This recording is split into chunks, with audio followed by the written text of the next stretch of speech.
einhver hér sem þetta betra að tala íslensku inn á milli og þegar maður skipta þessu svona 50-50? We were thinking of doing 50-50 Icelandic English. Is there anyone here who would need a translator? For the English, obviously, so the English speakers would need a translator for the Icelandic part, but is everyone okay with that? I think so, yeah. Oh, no loud objections anyway. Yeah, back for that. Get a little whoop if you're ready to go. Get up. Thank you for that. First of all, just thank you all for coming. We are so thankful for all of you and all of you to be here because we know there was a lot of time we gave before the event, and it's just so good to see many kind faces. I know we have some non-vegans in here, and I love that. I'm very happy for you guys to be here because that matters as well. And then we have some amazing guests on our panel. It's kind of weird to call it a panel because I really want this to just be relaxed and kind of chill. So I mean, everyone here was okay with doing it in English. I'm okay with doing it in English. So let's just go ahead and give it a try, and if push comes to shove, we might have to switch around a little bit. My name is Aldís Amah Hamilton. I'm going to be the host here today, and this is my partner, Kolbeinn. Actually, I just might let you guys introduce yourselves. Let's just start with names, and then I'm actually going to get a little bit more, give you guys some time to just like get into who you are, what you're doing, and like your stories and such. So let's just start at the end here, if that's okay. Okay, my name is Anahita. I'm from Iran. I've been vegan for 15 years. No, I started as a vegetarian, but like, yeah. Oh my gosh, 15 years. Wow. Thank you, nice. I think it's funny that we always go like, and I've been vegan for, we're kind of used to it, I guess. My name is Kolbeinn. I'm from up north. I'm fishing village called Ólafsfjörður, and I'm getting the weekend going on for the third year. My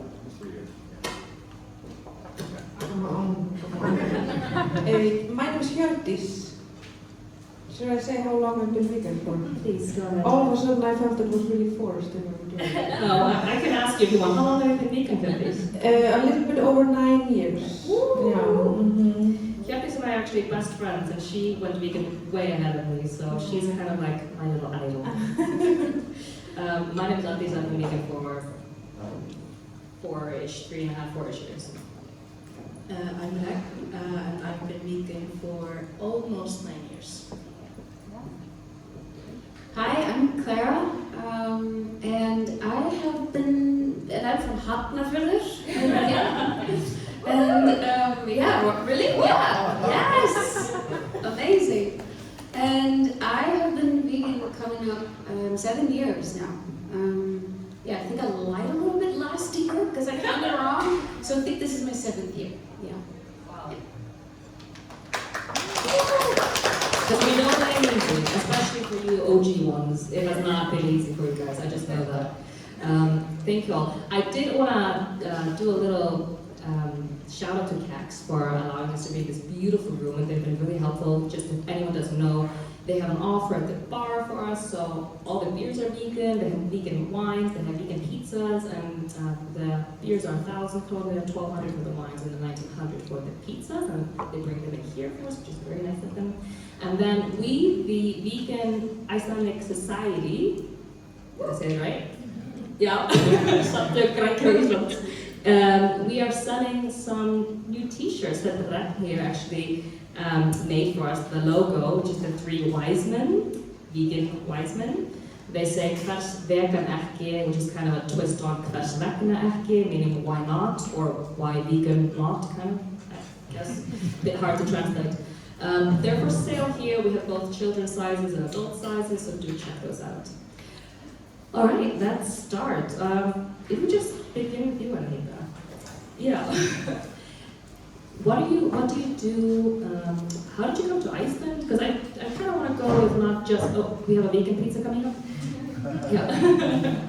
I just kind of want to get to know you guys as people, because very often we kind of lead with our veganism, and And that's kind of where all conversation takes us, and I just kind of want to get behind all of that, like, if you would share a little bit about yourself.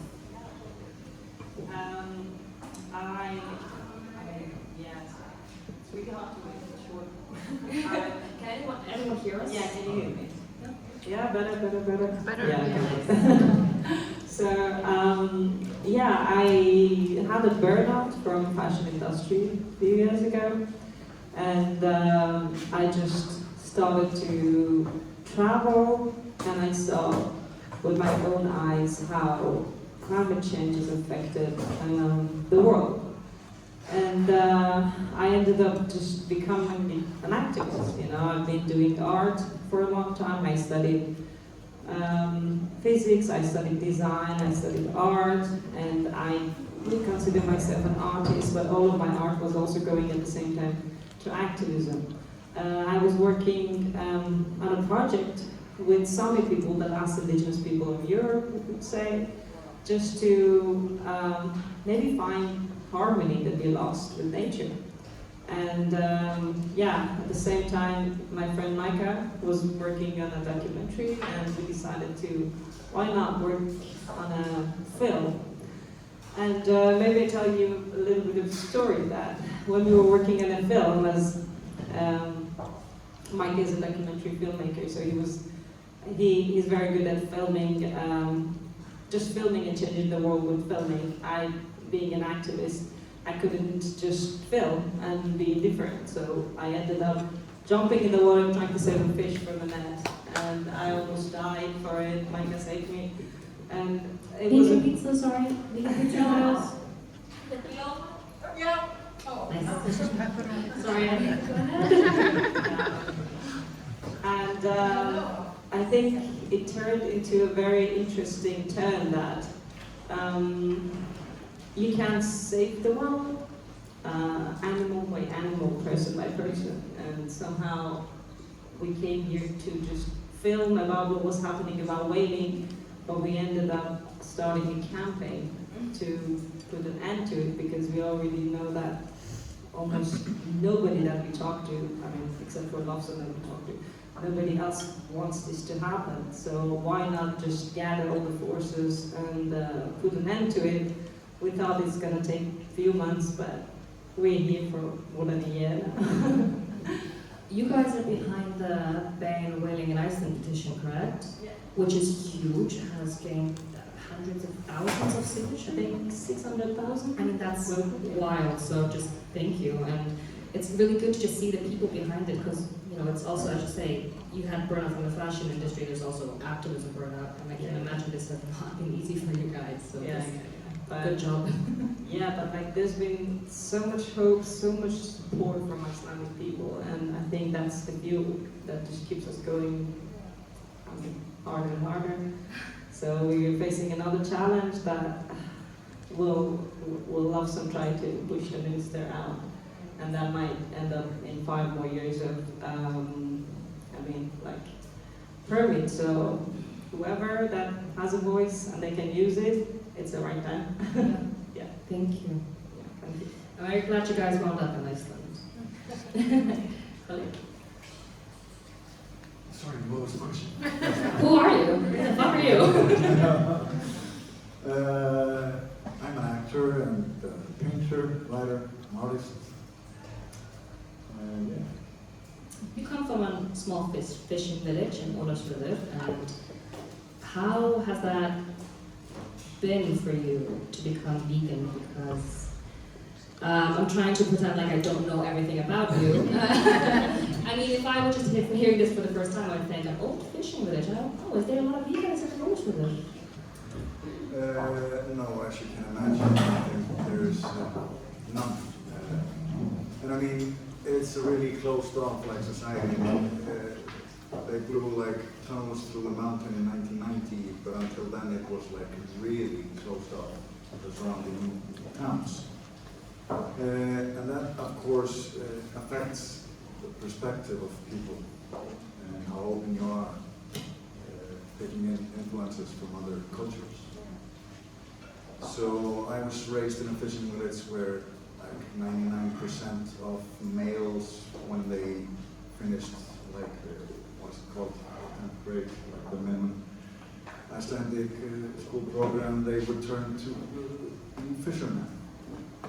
So, like when I was a teen, it happened like there were a few guys that went to study. I actually, being like a typical undiagnosed ADHD kid, hadn't got like the belief in myself to invest in going to school, so I worked in fishing. So like fishing, what's the English word for it? Like Fishing industry? yeah, not you mean on sea, trålare? not on the trawlers, but inland, like just cutting the fish in a factory. Yeah, a couple of years before going studying fine arts.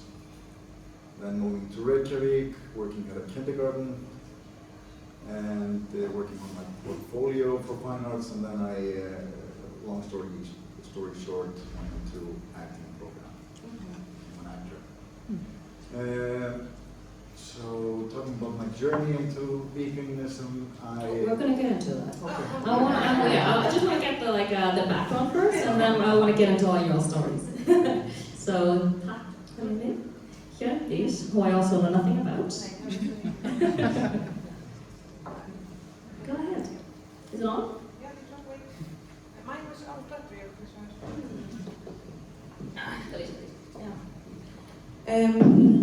Yeah, my name is Hjördís. I'm currently super pregnant, and that's my whole personality. And What were you before you became pregnant? yeah, that's the thing. I can talk about what I was before. I didn't believe that you would become this when you become pregnant. I thought I would be super independent, and but before I was a house, I was an artist, and I work in the Icelandic Academy of the Arts, so I still have my foot there, but now I'm on maternity leave. And You have another baby. I have a dog who is also vegan, which makes me, in some people's eyes, an animal abuser, because he doesn't eat other animals. So that's a fun twist. Yeah.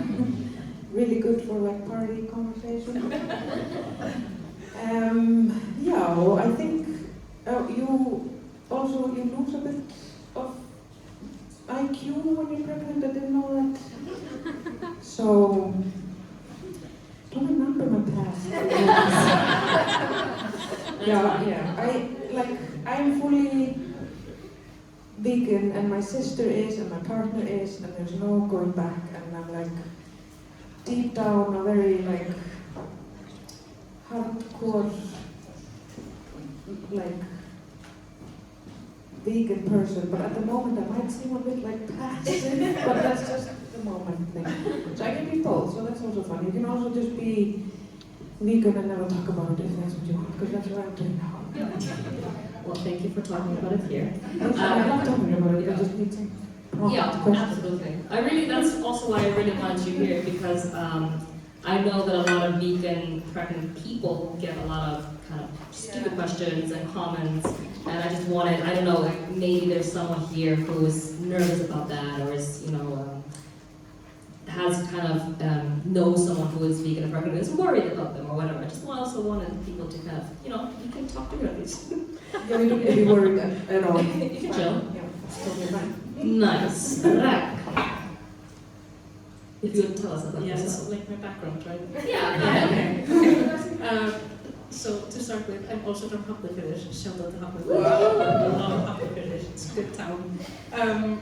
I am an artist and a poet, and I also do activism, but more in like queer activism. I grew up in Hafnarfjörður, and I have just always loved nature to like an impossible degree. I love the nature, and I've always like found nature to be kind of my friend, you know. So yeah, as a child I was really like into nature, always out making friends with worms and spiders. And then I became vegetarian when I was like 13, but I didn't get any support. So I stopped that because no one would cook for me. They didn't know how to cook for myself. And then at some point, yeah, I just became vegan. I was in MH when I was like trying to find myself because as an artist, I knew I was going to be an artist, but my family was like, oh no, you have to become, like, you have to get a proper education, which art education definitely is. So then after that, I just kind of became an artist by myself. Put myself into art school and graduated from FOE last summer. And a lot of the art I make is a lot about like consciousness and how I feel about consciousness, and also about like science and consciousness. And I have a really special interest of both mushrooms and elves. I will probably talk about mushrooms and elves, just so you know. But yeah, that's me. Yes. Yes, Hafnarfjörður, let's start there. I'm from Hafnarfjörður. I am a singer, songwriter. That's what I've sort of dedicated my life to, making music. And I lived in the States, Los Angeles, for about a decade, 11 years, and that's where I was sort of in the mecca of veganism. And it was easy for me to, oh no! Okay, go ahead. It was just,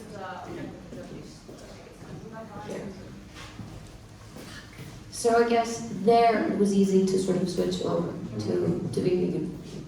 And I'll talk about how and why later. Yeah, I would actually love to just go around and get that out of the way. Like, why are we vegan and all that? Because I think most of us kind of know why. But I really want to hear your story because I know it's so different. Obviously, like, what's it like being in Iran? What's it like being vegan in Ólafsfjörður, which sometimes happens when we visit Ólafsfjörður, etc. Right. I don't think there's much more to it. I do music and that's it. Great music. Thank you. Thank you for nylon. Let's just continue actually then. Since you were asking, let's just go ahead and get into it. Yeah. It's funny because I feel like, because I'm mentioning Hafnarfjörður for the 100th time. I love Hafnarfjörður. It's very a big part of me. It's a huge part of me actually. And I think my love for nature stems from being from there. And me and Brek, we were working together this summer. So we spoke a lot about elves and the love of nature. Yes, we talk about elves all the time. And I think elves are sort of just like, it's just how we connect to nature. We'll get into elves later. I'll let you do it. But that's how I got into sort of switching my perspective. It was all about the environment. And I was visiting Iceland. It was a trip that I did 7 years ago, and everyone was recycling, flocka. Oh, in my mind, that was also This one is. Oh, okay. This one?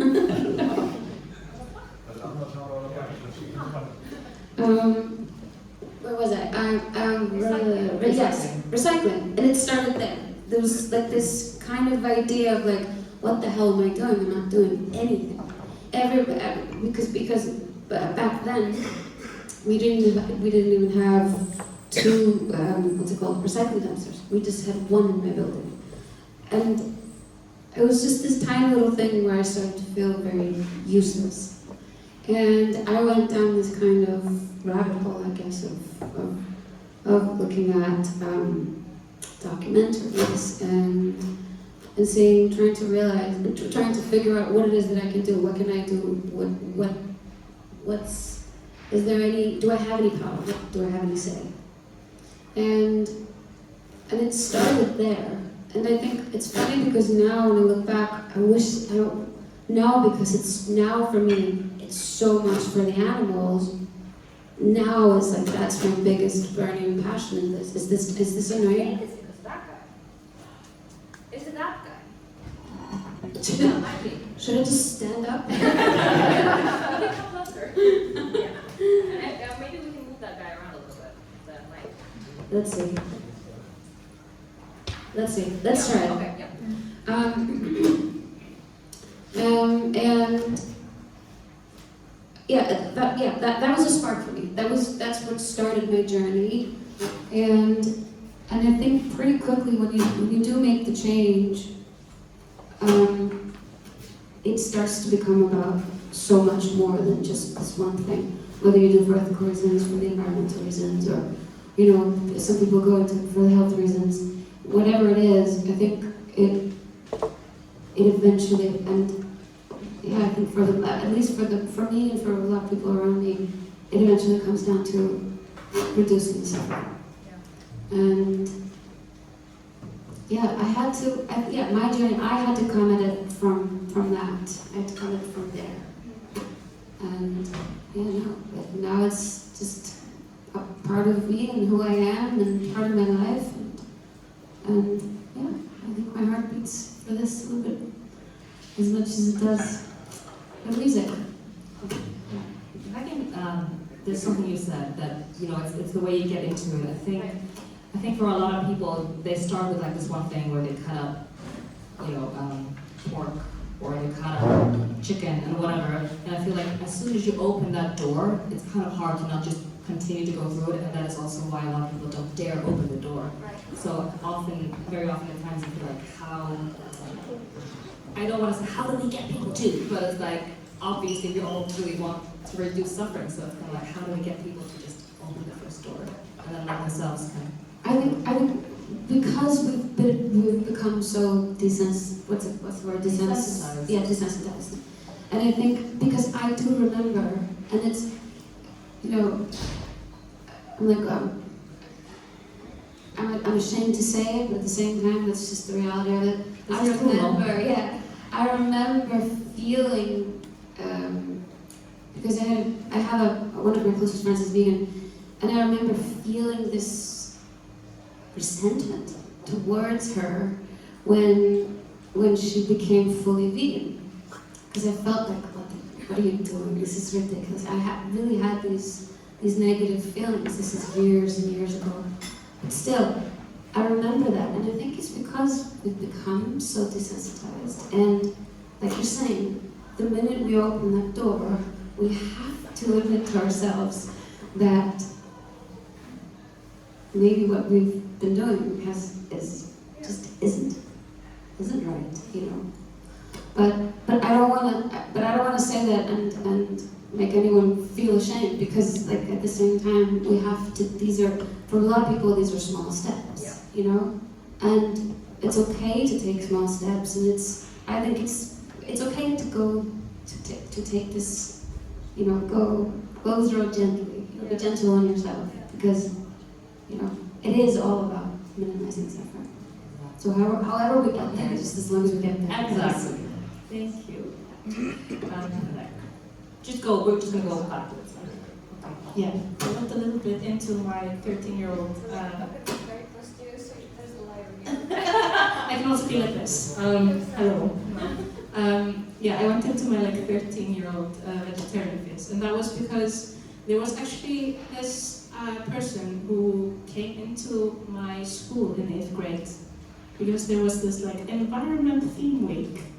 And it was the cooking class, and the person was vegan, and she told us that about how much CO2 comes out of the animal industry, and I remember looking at the board where she put up like the percentages of everything, and I literally couldn't breathe. I was just like, what the fuck is this? Why are we doing this? So I started to become vegetarian, but yeah, when you're 13, it's really hard. Everything is pretty hard. And yeah, everything's really hard when you're 13, so I couldn't make it last for more than like a month-ish, which I still think is a really good job for a 13-year-old who couldn't cook, right? And then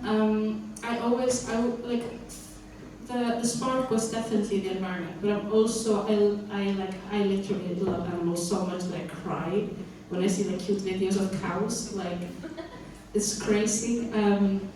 But yeah, then when I was like 15, I started going vegetarian again, and then at 17, I just became full vegan. Like not cold turkey because I was already like not eating meat, but cold turkey from like dairy and eggs, and also like cosmetics and stuff. Yeah, and like at 17, things are still pretty difficult, so I'm really proud of myself to have just been like, yeah, I'm 17, I'm gonna do this, and I like haven't looked back since. And yeah, I love the animals and the earth. Beautiful.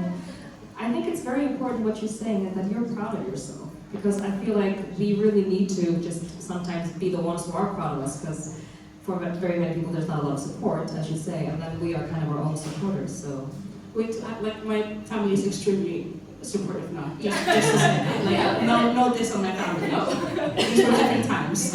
no diss on anyone's family, but I also want to highlight the fact that, you know, for you it was someone coming to your school, and how important that is. That we continue to do these things, because very often, you know, people will be like, you're force your way into these kids' minds or making things complicated for their parents. And it's not that, it's just showing people, like coming here to Trúnó, just showing people that it is all possible. So I think it's really nice to take from your story. Hjördís, if you can't remember, how did you become vegan? It also happened overnight for me, like fully overnight. I've been vegetarian for some time. It was 2014. It's 2024 now. 10 years, baby. Soon, 10 years, yeah. I always just say 9. I've said 9 for like a few years. It was always gonna be 9 at some point, anyways. And I was also recently sober, so it connects together that, like, I was recently sober, fully, like, led a life of being out of control, and, like, watched this one documentary. I think it was called Home, and it's like this very tacky documentary. I think if we would watch it now, it wouldn't do much for us. But for me, at that time, I was like, maybe I was super open to like a new purpose, and I resonated with what you said, Klara, that like, there was just, I wanted to find a way to do something. And I had been thinking a lot about like, just why I am here, and like those very dramatic teenage existential thoughts about life. And I think it was just this channel seemed to make sense. I just changed overnight. I didn't know anyone who was vegan at the time, and like we just had the blue pova soy milk, and like oh yes. and like the Rapunzel butter. Do you remember the Rapunzel butter? And so that's like where I'm coming from. So everything is a joy today. And so it started for me because of just pure shock. And I wouldn't say it was even about the environment, it was about capitalism. And like how we dare to just do whatever we want all the time, to whoever we want, no matter what's going to happen to them. And in that case, animals and the land and the nature and all of the things. And so I was coming from there, like, okay, let's say that when I die, I want the least amount of mess behind me. That was basically it. And I could talk about it, of course, like, I want my own podcast about this, but I think that's just so that I don't bore you yet. Was the main thing, like, okay, I feel out of control, my life is out of control, we are out of control as a species, like we're out of control. We bulldoze everything and everyone, and we all know that. And it has nothing to do only with like that we are really mean to animals, it's just much bigger than that. But at that time I thought, okay, I'll start here, and maybe I'll leave less of a print, both like CO2 print and like a spiritual suffering print. Do you know what I mean? Yeah. I do. So I think that's like, yeah, what happened overnight, doesn't make any sense to go back. I today don't have to think about it that much. And yeah. I also resonated with Klara when you said you had a little bit of resentment because when you became vegan. How annoying was I? Because you It was were. 2014. But the thing is, you weren't annoying. I was annoyed that you were doing something that I could not do for myself, and that kind of meant like I really wanted to just like not think about all the good things you were doing. So, Kolbeinn, how did you become a vegan? Surprise me. So that transaction was like an overnight thing, but there were smaller steps. So kind of easy to see in the back there, although they weren't easy to acknowledge while I was taking those steps. Like 6 or 7 years ago, I moved to East to Seyðisfjörður. I had just gotten my gun license, and I had just became a hunter. At the same time, so it's funny in that sense that at the same time I was really getting like acknowledging the industry, like farming industry, and taking a stance in that direction. So when I moved to the East, I decided that I would only eat the meat of animals that I would kill myself. And Food Co-op had just started to import seasonal veggies and fruits, which I bought every month. And to begin with, it was paradise, and I felt like a real man. Bringing food to the table. And I killed 2 deers, like reindeers. And both times I threw away my gun and I ran to the animal and I stroked it while it was passing away, and I cried. And it was really difficult. But I was also proud at that time. So, but it happened like gradually over the next 3 years, both with those incidents and when I was geese hunting. So I've always found a really strong connection to nature as well, especially the sea and the mountains. And when I started to like dive into hunting, I went into like reading everything about birds and how they behaved and how they prepared for life. So that kind of got me on the path to like having even more and more empathy with the animals I was hunting down.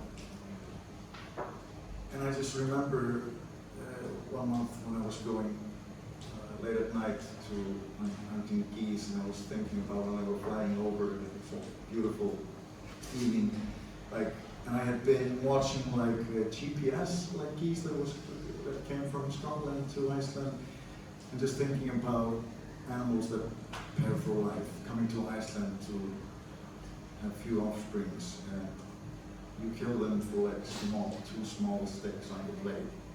Is it really worth it? I want to like address what Klara said about having a friend. I also have that because Jonas Gunnarsson is my friend. He's a writer and a vegan. He was always posting something on Instagram, and I remember, especially when I think about it back in time. I couldn't stand. But I mean, looking at it in the back mirror, it's obviously just shame, because I knew better and I was starting to feel all those emotions. So 3 years later, I'm traveling to Reykjavik, taking on a part of a serial killer in an Icelandic television series who happened to be a vegan. I wonder now if he actually could, because I think the people he killed wanted to live. Yeah, exactly. You're rolling, you can answer it. Yeah. Not being much of a method actor, I thought it was fun to just try it out. And I'm still trying it out. It's been almost 3 years. Yeah. I take the method off now, maybe? Yeah. Thank you. Again, how many ways you can enter veganism, right? Yeah. Anahita. And the last one I got quite emotional too. Yeah. Listening to everybody. Okay, what should I say? I don't know how you became vegan. Story. Well, I'm from Iran, and I'm also very, I have thalassemia, so, which is like a basic anemic, but like it's not any small, something like that. It's like a genetic problem. So I was raised with doctor feeding me raw liver, and I was like, I remember that I was vomiting, but I just had to get used to it because that's what the cure was back then. Which now I know it was actually terrifying. It was destroying my liver because that's not what you're supposed to do. And then I got addicted to just like blood, you know. And basically I was having morning, lunch, dinner, meat, and that's how I grew up. And veganism back then in Iran, it was, for me at least, how it was introduced to me, or most of the people, was that it's like a form of religion, you know, like, okay, it's like Islamic people, or just like Muslims or Jewish people, and yeah, like Buddhist people, they just like don't eat meat. And the vegan society was just like at the same place with the temple. So for me, it was always there, and that was the only place that you could buy like vegan food, or it was a restaurant. My father had a friend, and he was vegan, and he was from time to time just like talk to me because I was the kindest one apparently in the family. And my father was always telling me that he has eating disorder. So veganism either was something religious or it was a vegan. It was an eating disorder. And I think my story is funny. Like I was 15 and I was walking. We were hiking from one city to another city, and we were passing this city that they call it like a city of butchers, actually a village of butchers. So all the people who have sheep and and cows, they slaughter them, and it's like an open kind of like slaughterhouse that you just park your car, you just pick it, and they kill it for you, and then you eat it with your family. This is more funny, I don't know. Sorry, I'm just like honestly though, it's almost better than the other thing. yeah, but you can tell, but just like it normalizes also more, you know, like kids kind of just like force themselves, just like, no, be strong, no, this is what it is. And then you kind of get used to it, you know. And I think I was sitting in the car with our friend who was like, it was like a van kind of thing. And it was me and my friend, we were looking at this sheep that the guy just like walked toward him, I'm sorry for the horrible story, and with a knife, and the sheep didn't run away. And it just looked, because he knew that, or she knew that, okay, it's the 10, you know. The other ones ran away, but kind of that one knew that, okay, this is me. And for me, that level of understanding was always hidden from me. And just to be surrendered, you know. And I think I just watched the whole thing, I couldn't blink. And I think everybody in their life, they just get this gift of, you know, just somebody taps on your head and shows you the reality. It doesn't matter how much they try to hide it, or you know, or whatever, how much inside of yourself you try to stay away from the reality. Something, I mean, not even just tapping, it just slaps you in the face that what are you doing? It doesn't matter what anyone else does, what are you doing? And I think kind of your journey starts exactly from there. It's you against the world. And for me, it was really hard in Iran because it didn't exist at all. My mom was just constantly putting meat in my food when I was cooking myself, and it was just like ruining the whole food. It was just like, no, I didn't do it because they were so worried that I'm gonna die, you know. So it's That makes sense. yeah, but like in time, you get more power by it because you're the badass person that's against the world. You know, it's like I know everybody tells me that this is wrong, what you're doing wrong, but I believe in something and I'm doing it. And I think also it happens when you start the path of individuation, when you connect to yourself, when you start finding out who you are. And maybe if I can make it a little bit philosophical, you know, the whole idea of Renaissance was the time that people became gods. You know, even in the paintings, like people were in the center of suddenly the paintings, because we realized that we do not want to be nothing in front of the gods. We want to come out of this herd and we want to be the center of the universe. And suddenly everybody wanted to be center of the universe. And I think when you pass that level, you kind of realize that, oh my God, but everybody is center of their own universe. It doesn't matter if it's a flower, it's a cow, it's a whale, you know. And it happens to so many vegans or so many activists also, that they fall into the trap of, I want to reduce my footprints, and somehow they just vanish from society or anything like that. I think I wanted to say that one day I wake up just like, why should I reduce my footprint? I'm just gonna create big footprints of positive things that I want to do, you know, like you can never reduce suffering, you know, you have to feed. And I'm in the challenge of also just like trying to not use toilet paper as much as I can, because I realize the vegan farms are dying for just creating toilet paper. So it's not just about animals, you're just really trying hard to just create as much as possible, less suffering. And then you realize, oh, what if I just try to give more life than the ones that I like take away?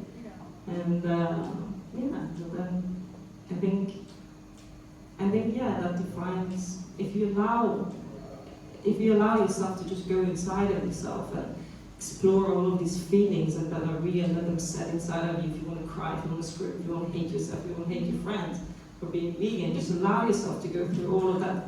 You just go after that and you grow, and then that will define your life. You don't need to pick what you want to do and do that for the rest of your life. I think life made me an activist or artist or philosopher, writer, whatever, or speaker. There's something burning inside of me, and I'm just listening to it, and I'm just doing whatever she tells me to do. So amazing. Thank you.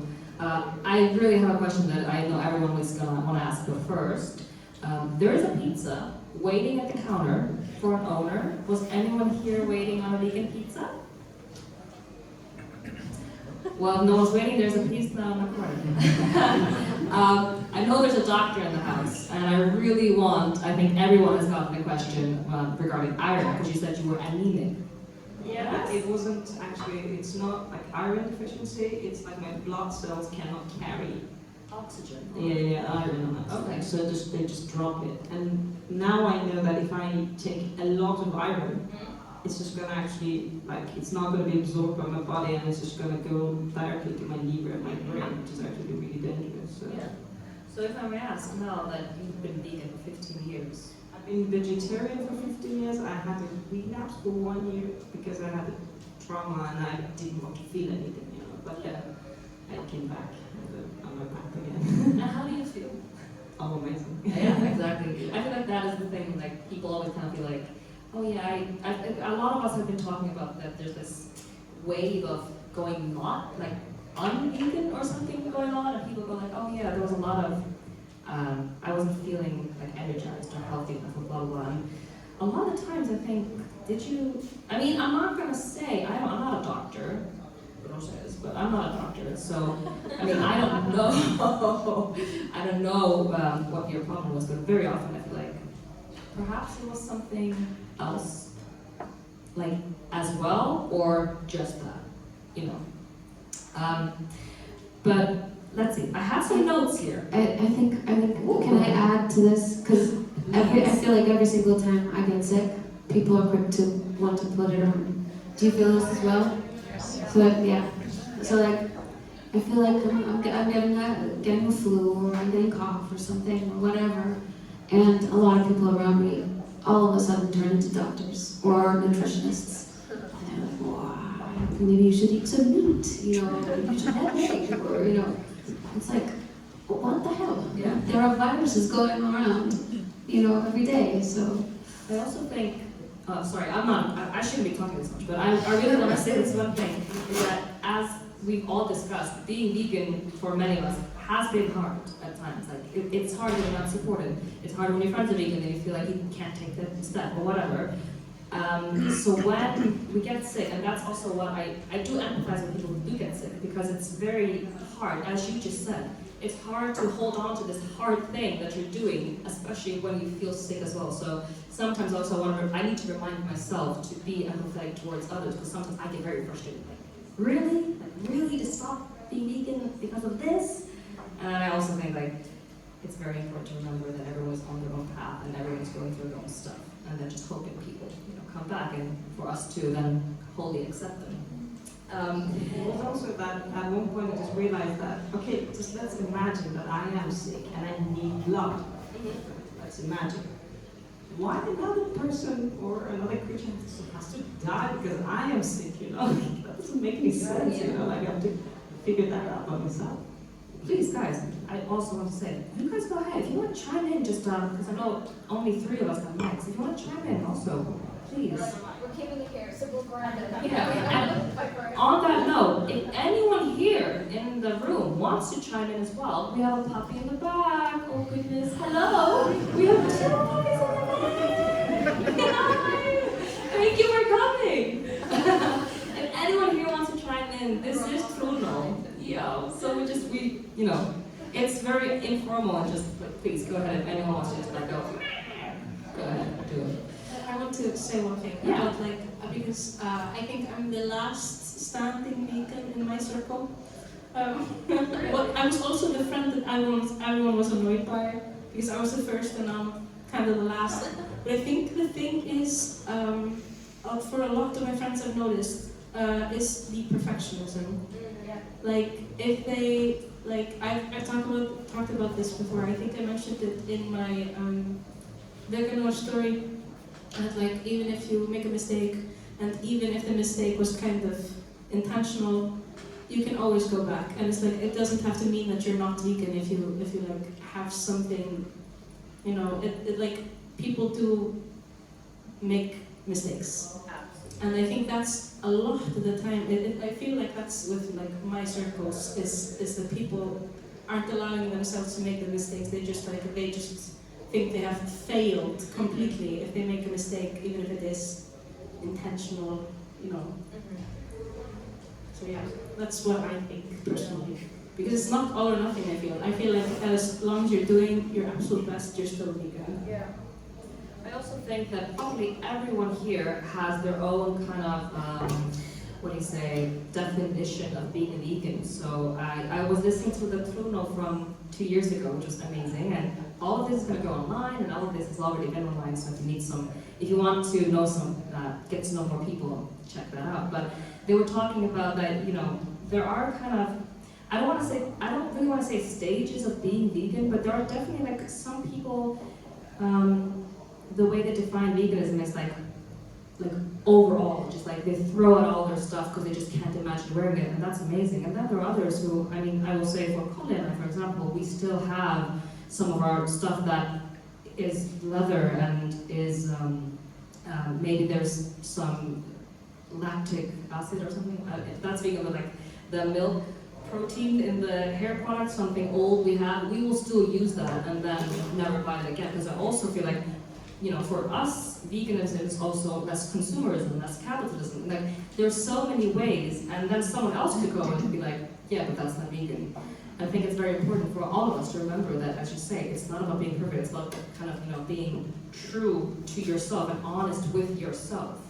I would add to that because I feel like that makes sense specifically when you're phasing out, you're getting rid of all the stuff that you used to use. I don't think it's smart to just throw stuff away, because I absolutely agree with that. And I also think there's this, I should have looked this up before I came here, but there's this documentary where at the end of it, he says something down the line of, your wallet is your vote. So you're voting towards a better, healthier future, whatever. If you buy, so you kind of like, if you decide to buy vegan, or if you decide to buy something that isn't, you're voting, one way or the other. So I think that's also important, because you talked about this on your takeover, to be kind towards your journey. That's so important. So, and I've experienced that as well, not just, with people around me that have tried, but myself, I've had this, because I'm a perfectionist, and I can be really hard on myself, and experienced finding out that I ate something that wasn't vegan, and having this burning sensation in my stomach, like I feel like I did something terrible. But it happens, and it's, I didn't eat poison, and, but, still, it felt like that.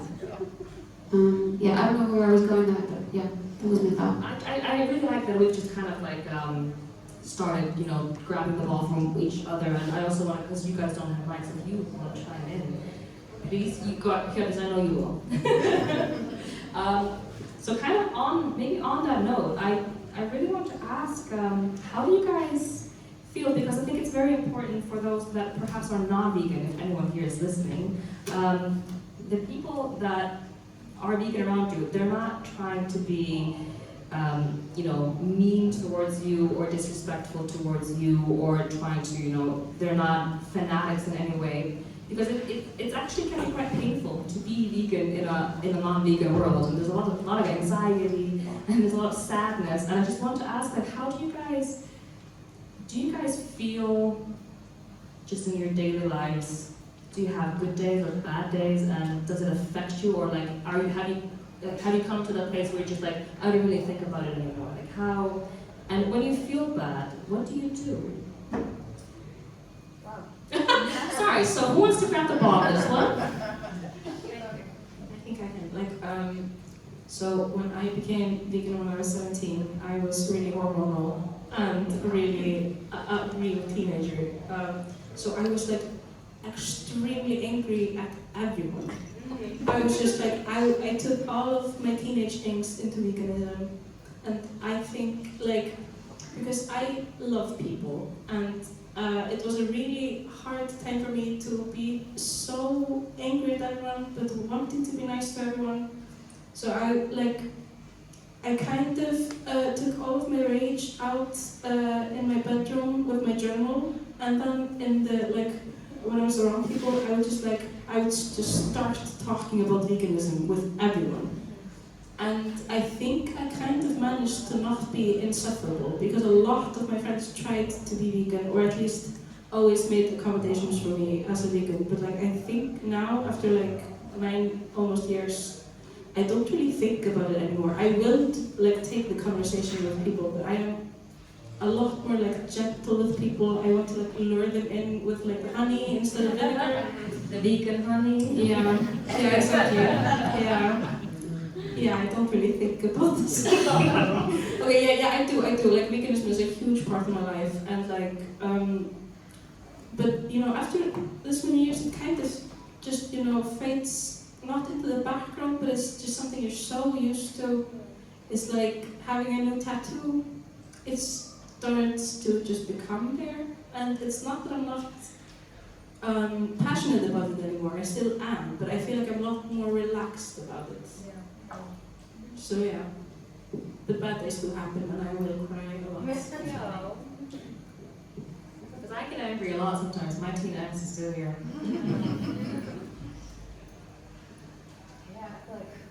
Should I add to this? If you want to, go ahead. Otherwise, I have questions. I'll add one thing.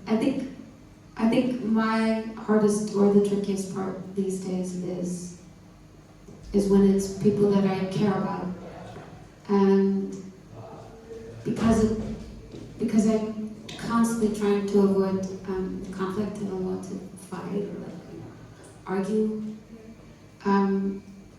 because I want this to be a peaceful conversation always, but sometimes it's hard to have this conversation without it being a little spicy. Yeah. So it's I think it's hard when it's people you care about that aren't willing to accommodate.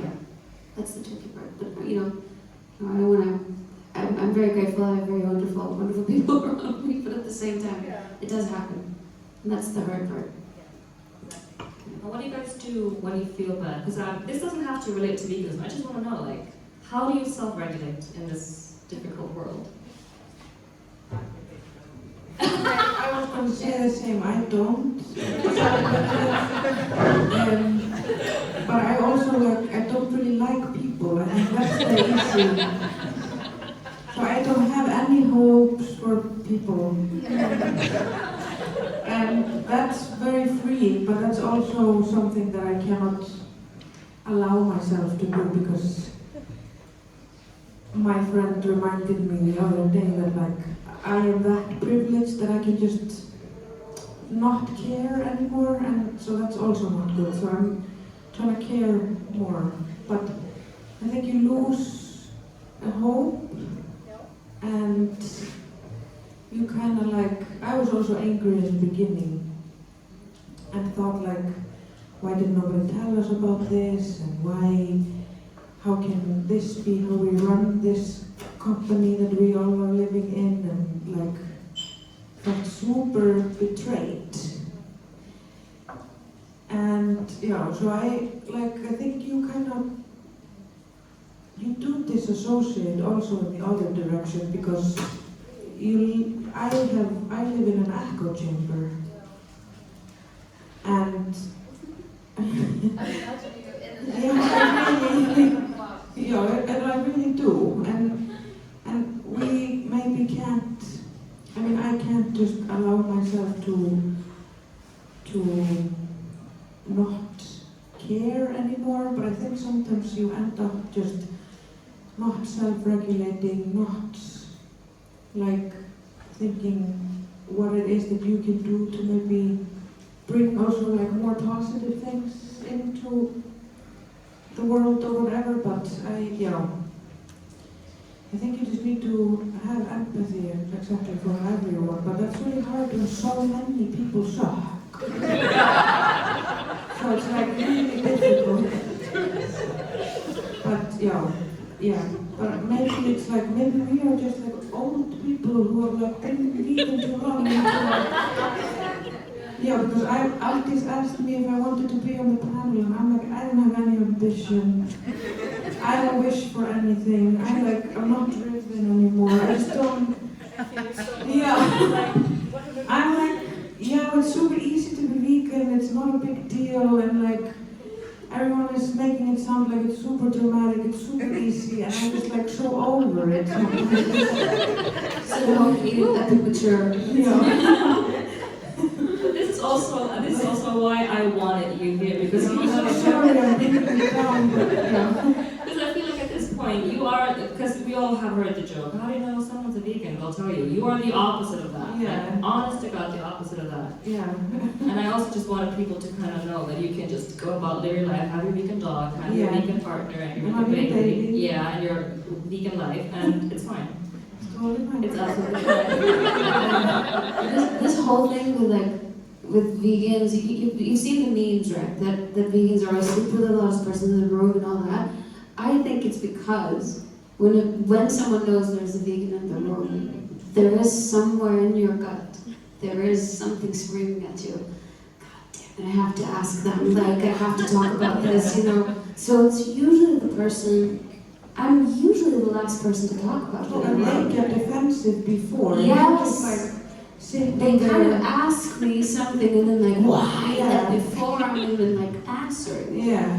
So I think it's what you said earlier.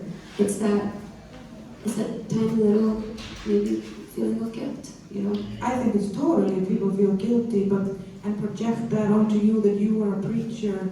And I think also that's why I became the anti-preacher, which is also not good. I want to but like, I It's an echo chamber. we did everyone. We did not come here to give all the right answers. We were Totally. trying to I talk don't know about it. anything what I'm talking about. I'm just gonna like exist. But yeah, I think that's also the thing that people project things onto you, and that's really difficult. So you shy away from it a little bit, and you become kind of like unbothered by it, I guess. And that might make you sound a bit cocky, but I'm so over it that it's just like, yeah. But I think we should start a new revolution now. I'm like really inspired. You old ones should start the podcast, and us young ones, because I sometimes think like us young vegans, we should be like we now need to hold the torch. Because you guys did the work back in 2014, you know. The complicated thing about what we're talking about is like shame feeds more shame. So when we go into class, it's always a difficult thing, and you can see this like in the Instagram comments, like the cliches we all know about when posting vegan food, getting comments like, "I'm gonna eat more bacon tomorrow." No one gonna tell me this isn't some form of guilt or shame. Like it's a projection. It's nothing else. This is the thing that I find the most difficult, how to navigate those surroundings. Like, because it's almost like first we have to resolve all the human trauma in ourselves and like communal trauma, and then we can start working towards peace. And there goes hopelessness. That's why I'm betting on the machines taking over. I have a question, and this one is going to be, I want this to be real, because I feel like a lot of the talk about veganism is about the diet, and we as the society, we sometimes, and I feel like especially veganuary, it really goes into like, adopt a vegan diet, go more vegan, it's good for your health, and all that stuff. I want to say, for me, here I go.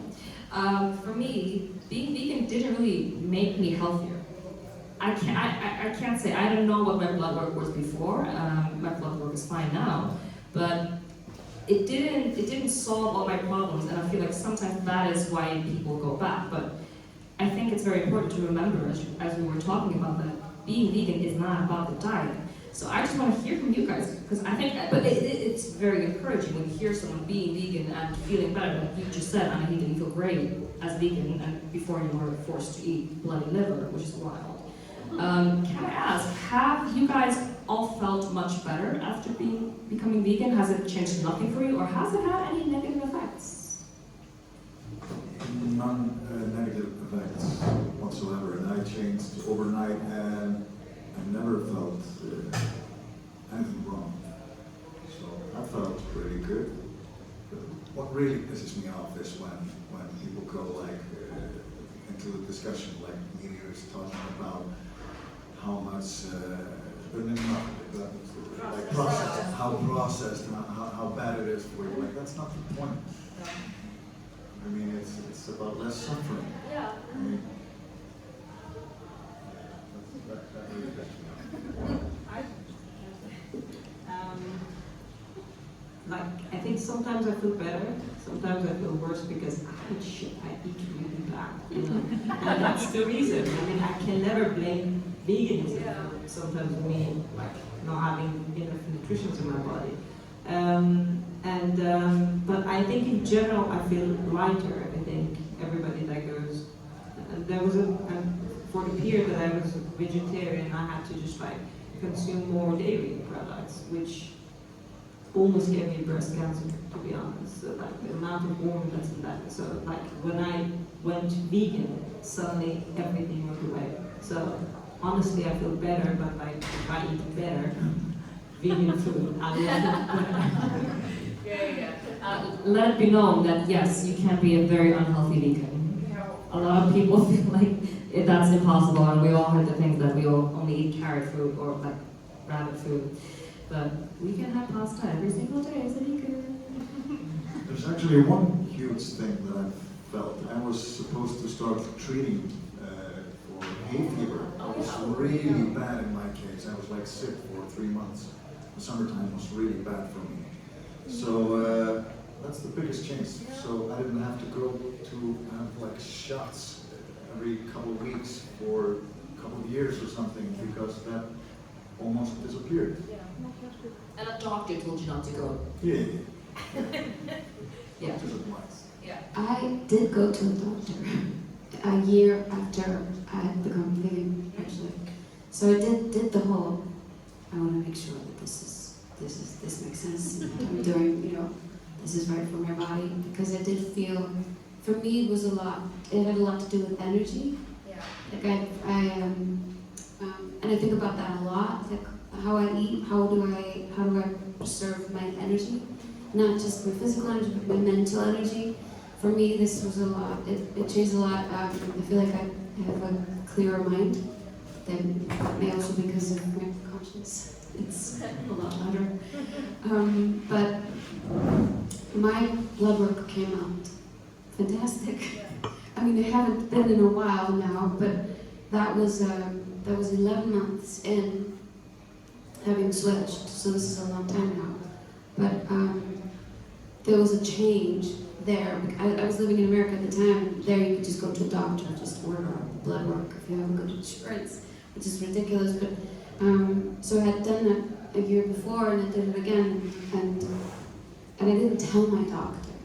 I didn't tell him that I had switched. And the look on his face when I told him, it was wonderful, because he was so shocked and he did not believe it. And he felt, because he wanted to sort of start to argue, have you been, and he couldn't ask me, because it looked great. So yeah, for me, switching has been wonderful. I feel better. I feel like I have more energy. I see it in my skin, and yeah, it's a lot of positive physical changes for me. That was my personal experience. Amazing. I want to go back to people sucking, because I'm thinking, well, whatever we think about people, we live with them, and we create them, and we mate with them. What do you burn them? Oh, sorry. You're making more of these awful people, but we do. It's a fact. There are people all around us, and all of us here, as we said, all of us are going to leave a print and all that stuff. I wanted to ask, because as we discussed, because we were talking about the environment, and that was kind of your entry point into veganism, because there are people who just don't feel the same way about animals. And I think, that's important, because I know there are really big issues that I don't really care about, that a lot of other people really care about, and they don't understand how I don't care about it. How, if you were to talk to someone who is very interested in veganism, will not change their diet, or does not want to go fully vegan, can you tell me, what other steps would you offer to that person who actually wants to reduce their suffering? What would you say would be a good entry point for them? Because as I say, also when the door opens, sometimes people just kind of lead themselves through. But that was it for me. Epic mature. The epic maturity. I see Mikey here in the back. You know that cheese is amazing. Yeah, exactly. And now they're not selling it nice almost, so we're in pretty bad shape in the vegan society. It's been hard. No, the cheese one is really good. The same. I would just say that if you don't wanna commit into a vegan diet, that's totally fine. And I think if you want to make some sort of a change towards less suffering, that's the question. I would just look at all the big companies that own us, actually, and control us and everything we consume, and maybe start from there and like Klara said before, like you can vote with your money if you want, and like boycotting has worked in many aspects of like activism, not only veganism, but a lot of like showing that you do not accept some kind of a behavior from a company or something. So if it is the rainforest that you care about, or like, children who work in factories, or the Palestinian people, you can start somewhere there maybe? Yeah. So you don't have to be a vegan to reduce suffering at all. You can do so many things. That's a really, really good point. Yeah. Anyone else? Yeah, I was going to go into, I think it's also kind of, because Underrated. it's kind of underrated how political veganism can be, because you can also just literally vote with your government and your local governments, and for parties that do stand for animal welfare and for the ecosystem and stuff like that. Like, you can use your power as a citizen to also just vote for politicians and or parties that have an emphasis on that. So just to put that there, also just voting, and also in your wallet, and boycotting what you don't want to support. Really good. That's a really good point. Because you don't need to be a vegan to actually want people to be good to animals. Yeah. As I say, most of us are raised to be kind to animals, and we all know what that includes. All right, I want to go into Palestine. Let's go there. Yeah, let's go there. Because it's important. This is Trúnó, and as there's discussion on the Veganúar group, where people are actually talking about, can you be vegan? And people are animals. Can you be vegan and not care about what's going on? How are you guys just coping, if I just may ask? I know probably most people in here kind of agree on the massacre that's going on in Palestine, and well, that's my point of view at least, that there's a massacre going on, a genocide, and it needs to be stopped. But how are you guys just doing mentally with all of this? Because being a vegan is a very empathetic personality, I don't know, vision, lifestyle? I want to start. It enrages me that Israel hides behind veganism to whitewash its genocide towards Palestine, because they have put on disclaimers that their army boots are vegan, and that they have so much vegan food in their country, and stuff like I've seen this, they pinkwash their army like this, and that makes me furious that they're taking something so beautiful and turning it against us, and to kind of lure people into their side. And yeah, that's what I am really angry about. If you're vegan, it's some sort of, that's the philosophy of the life. So you're already somewhere that you can find this kind of shit, so I'm not worried about that. But I don't know, I wanted to say that I personally sympathize less with humans and more with animals. Honestly, I don't know probably you what to say. And the thing is that I always have this discussion with my therapist on and on and on. And I think we always challenge with that you're highly sensitive, and it's a highly sensitive character that is mostly going vegan. And I just don't understand why it's a bad thing,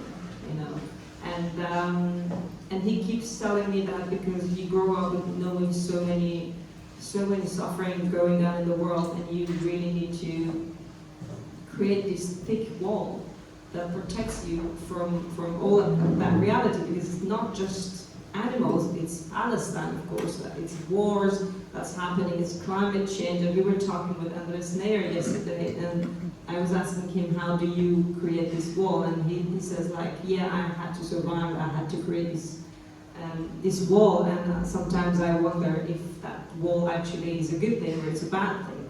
And me, in my personal life, I constantly work on that wall to be thinner and thinner, and with it comes more suffering. I want to see more, I want to learn more. And that's, I think, if I had to work somewhere day and night or just be in a survival mode, I wouldn't be able to do that. I'm a crazy poet in my life. I want to see more, and it comes with it. You will suffer more, and I mean, God help you with that. I don't know how much you can carry all of the pain in the world and then still wake up in the morning and say that I'm going to do something today that makes it better. And I think that's the antidote to all the pain that you feel, nothing else. I think it's really beautiful. And I also think that's kind of the purpose of being an artist, is to witness the suffering and then take it and make something out of it. So I feel this a lot with the walls and everything.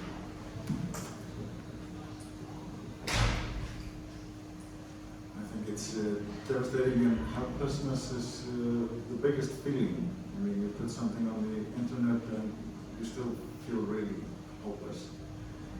But think about the mushrooms and their network when I go, and that's those tiny moments that you have a belief in your fellow human beings.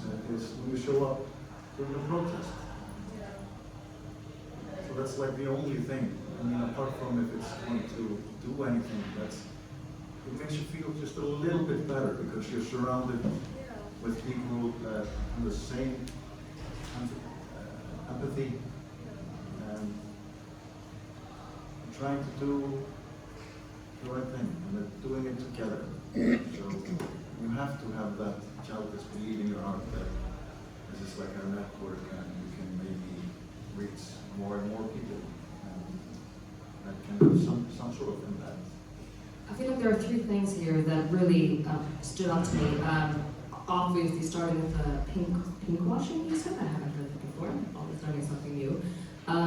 Because that kind of ties in with what you were saying earlier, the things you can do, the little things you can do. And what you were saying with the voting with the wallet. I mean, if people don't know, Hunds&barnafaðir, for example, is Israeli, is an Israeli company, and they have a huge following in the vegan society, so I know a lot of people take that into consideration when they're shopping for their produce. And I guess even if you're not vegan, these are steps you can take, just thinking about which companies, because I feel like it's good to just put a name to a company, because it's easy to say there are big companies, but we are talking about companies like Hjördís, Nestle, etc. And that's something to be really aware of, and feeling that instead of always thinking about what I do doesn't matter, it's very important to feel like the little things I do matter, because then also what you were saying, Anahita, you see all the suffering, you take it all in, but at some point, to just continue the fight, you have to put some boundaries for yourself. And it is unfair, and it's very hard to find where to put those boundaries, but you do need to do it for yourself.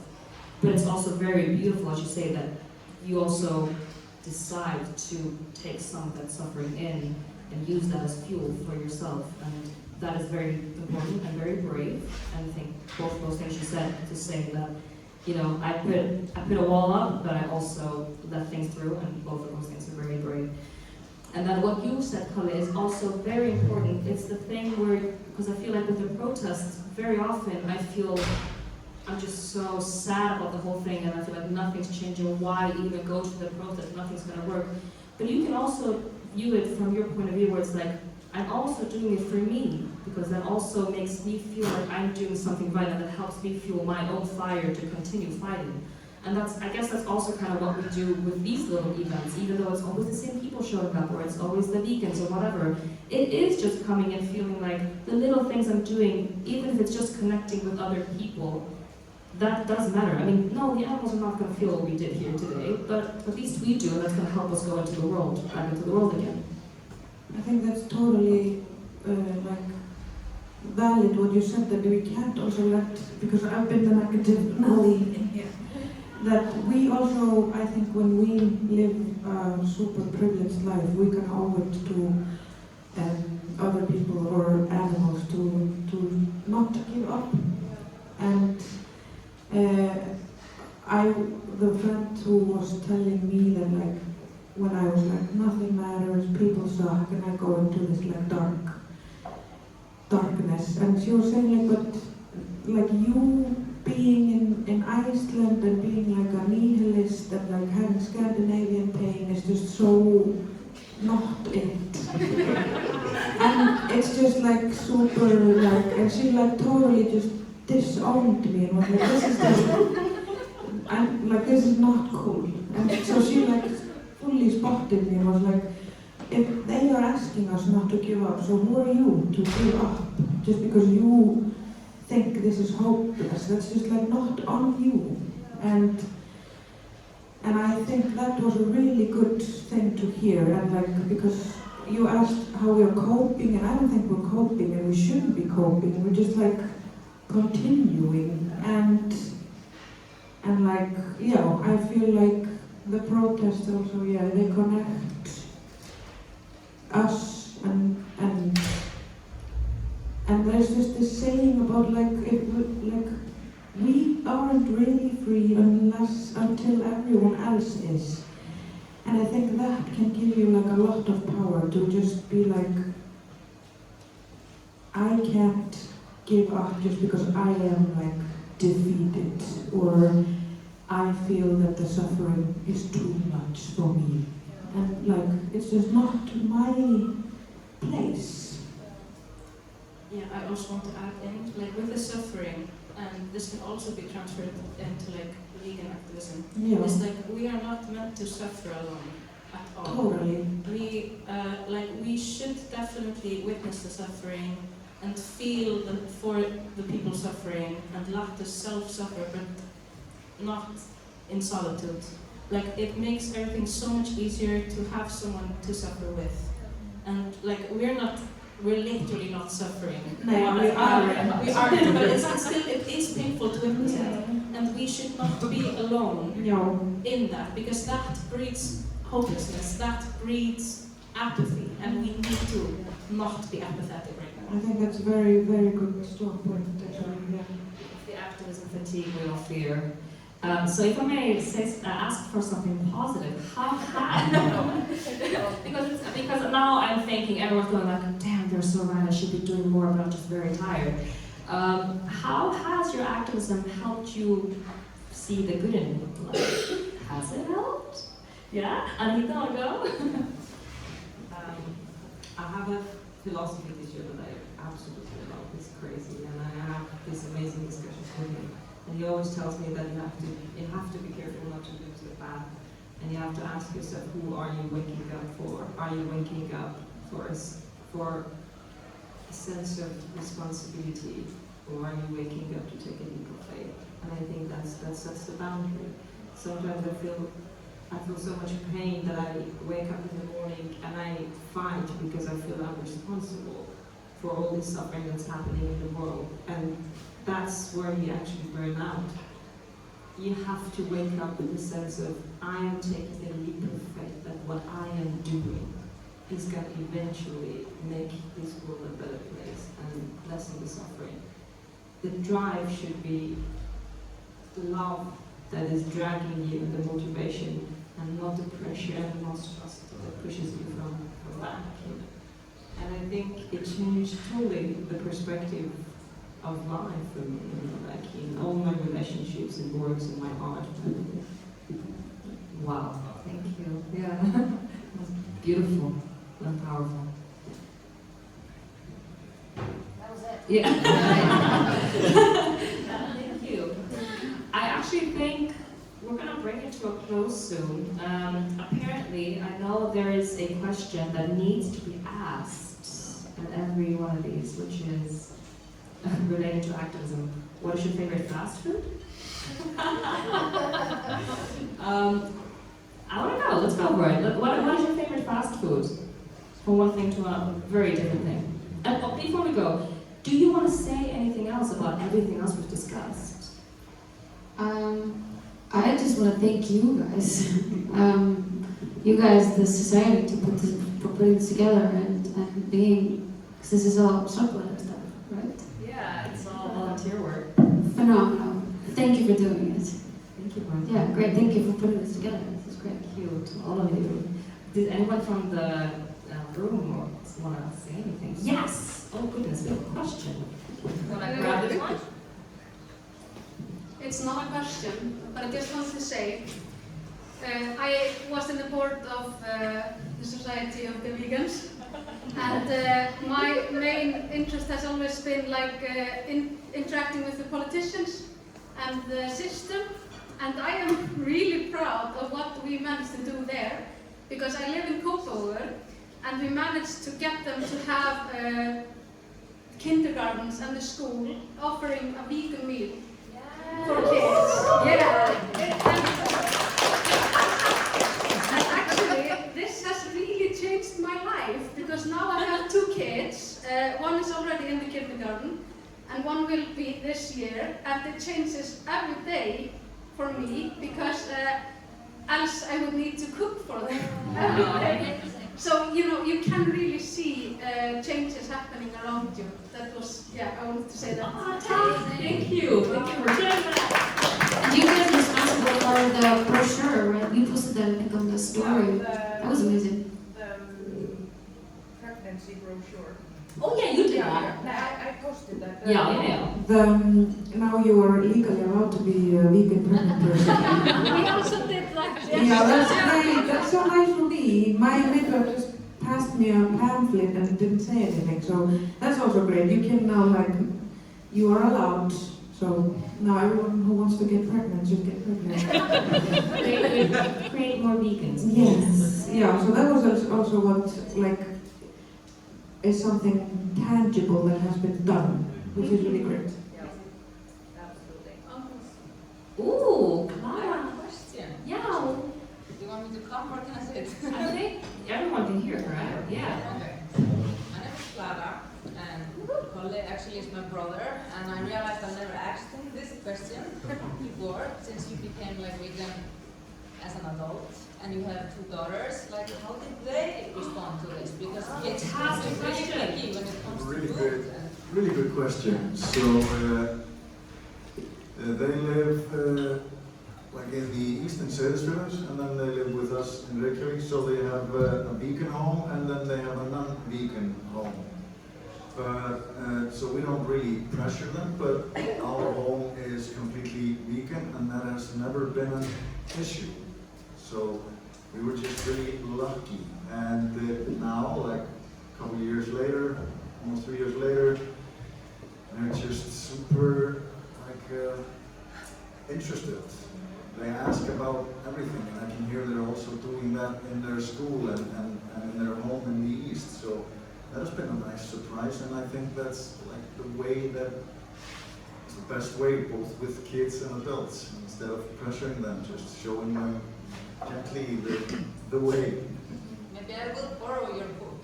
Yeah.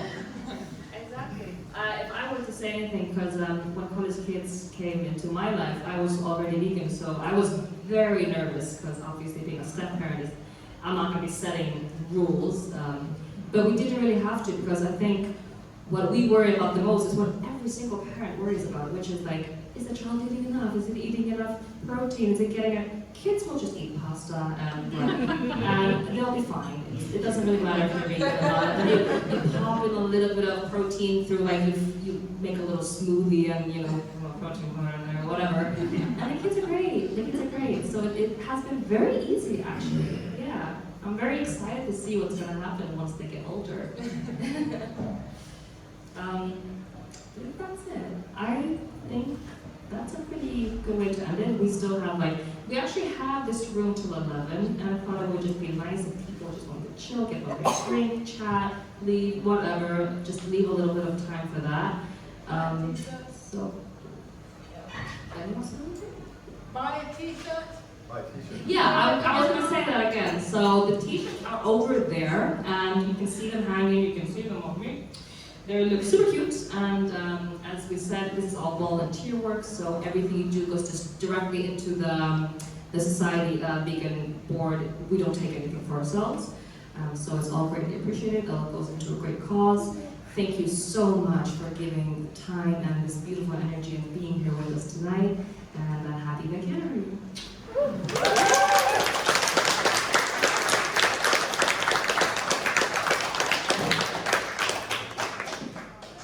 And Aldís, what is your favorite fast food? Yeah.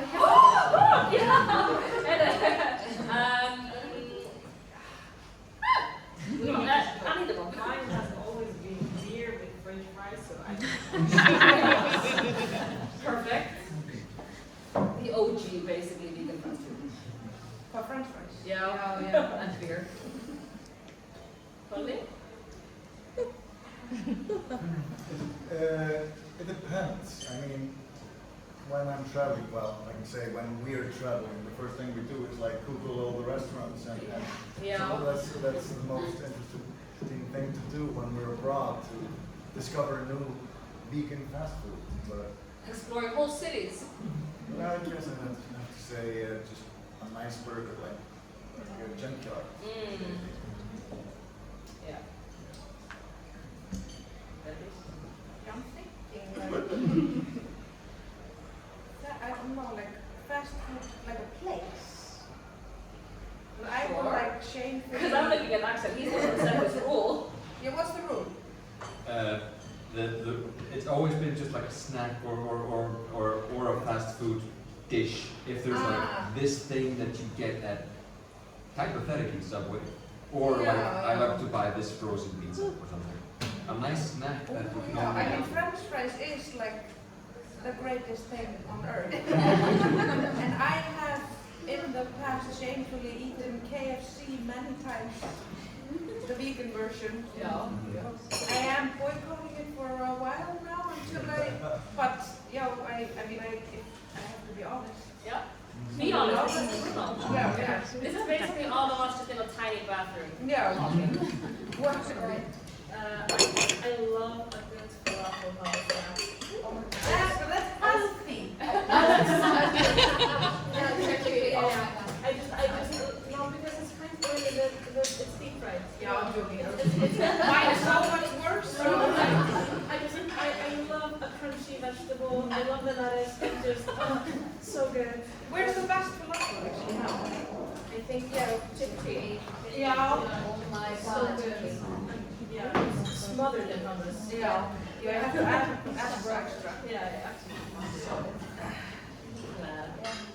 Chickpea, that's great. That's one of my favorite places. But also, another super quick thing that I do way too often is shawarma kebab början. Yeah, it's so good. Yeah, it's really And my trick, here it goes, is putting it in the, what's it called? The Sandwich thing, yeah, like either in the oven or in the, what's it called? Somebody Grill. Yeah, sandwich grill. Yeah, sandwich grill. And then a little keep the Yeah. Nice. Nice.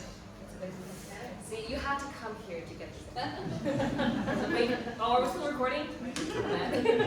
Do come next time also. I think for me it's just going to be little pizza. Yeah. Honest to God. say that in pizza is not a Yeah, exactly. Does anyone have tips? Like, is there anything you like? Yeah. You didn't mention this one great thing. Loving Hut. Has everyone here has gone to Loving Hut, yeah? Happy there is the best. Yeah. So good. We should add that Loving Hut is the biggest sponsor for Veganuary this year. Wow. Yes, thank God for Loving Hut. Nice. Yeah. They're great, yeah. And they have these buffets where they often will either have everything you pay for goes into activism, or they'll have these buffets where people can just come in and pay a small amount and eat as much as they like. So keep track of Loving Hut. Yeah. You can. Okay. Okay.